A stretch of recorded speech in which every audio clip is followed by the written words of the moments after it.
none se ya mafaranga naguhaye kuri konti wayabonye? Yarangahe? None se ubwo ngubwo ntago bayakase? Harya 5,000 byari gukatwa ngahe? Se yose 500, ayo yose? Ntago bishoboka rwose. Ntago bishoboka 500. Nari nzi ko ahubwo ari inka 25 cyangwa 5. Urasa ntiyaba ari yora?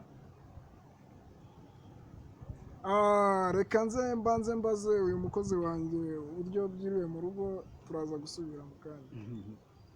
Ariko boss, ndakumva uri bwanyongeje uyu munsi ariko byagenze gute rero?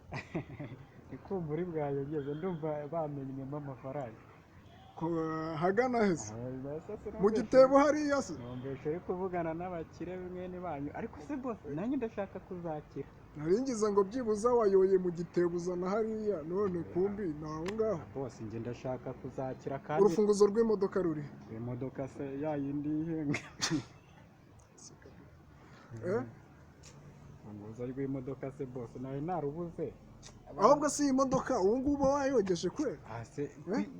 Uziruka mu gitondo uraryamira ukagira ute, ukaryama ukafurura ibiki n'ibiki, uba wayogeje? Nese bose ni ngiyewe nimukorera nkavunika, ngiye urwanjye nzarukorerana. Ubundi goreka mbanze nanazamure neza. Ubundi umaze kubyimba bingana iki ku buryo usuzuma? Ase boss ngiye ndi umwana nditonda muri iyi quartier. Ujye unyiba amafaranga sha? Iyi saha wayikuye? Iyi saha rero warampembye rimwe mitangura isaha. Iyi saha wayikuye? Wampembye rimwe ngo iyo saha so wakuye mu kabati hariya si yanjye? Kabati se ni yawe se? Si yanjye. Ariko boss ubona n'amafaranga igura ino saha. Iyo saha ni yanjye. Uzi uko nahembwe kwe amezi 6 kugira ngo ngurere. Ndakwiruka. Oya boss mbabare. Oya ndakwirukanye rwose. Niba utangiye ubusambo ndakwirukanye. Nushaka nukuri ndayikwihera. N'akazi ntukigakora neza ndakwirukanye. Oya boss nushaka ndayikwihera neza iyi saha. Umukozi nangahe hariya Kimironko? Umukozi nangahe? Ahembwa 100,000. Umukozi 100,000 nyine. Njewe waranyifatiye none umembo 5,000 kandi nakosuka ihangane rwose dusubire mu kazi. Ihangane rwose dusubire mu kazi. Ewana nisubiyeho. Niba ari ibyo ngibyo kabisa. Uzi uko byonyine no kuba nicaye mu gipangu byonyine wakabaye unyishyura.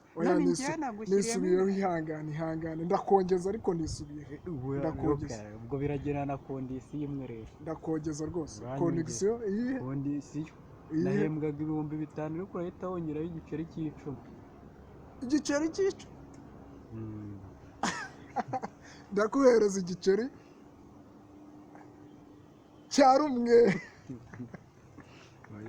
Ariko boss ngiye niba nkubwiye ngo urame igiceri kubera ko boss maze kumenya yuko nsigaye nanakurusha n'ubwenge.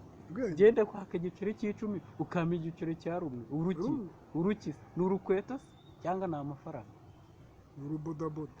Nsigaye nkurusha ubwenge nabibonye. Reka ngo ukubite vene. Ko se boss ubundi warize? Jewe hari hose za Kigali